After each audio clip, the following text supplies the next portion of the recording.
पाकिस्तान में गधों की तादाद का हाल कुछ ऐसा है कि सुनकर आपके होश उड़ जाएंगे। मुल्क के सबसे बड़े सूबे ने इस मामले में बाकी सूबों को पीछे छोड़ दिया।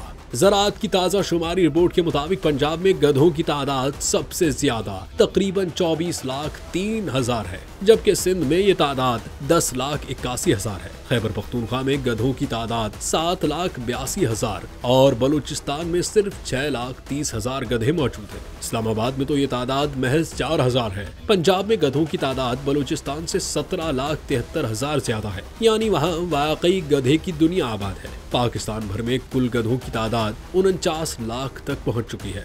ये गधे कहीं न कहीं हमारी ज़राअत, ट्रांसपोर्ट और देही जिंदगी में अहम किरदार अदा करते हैं और खामोशी से अपनी खिदमत अंजाम दे रहे हैं।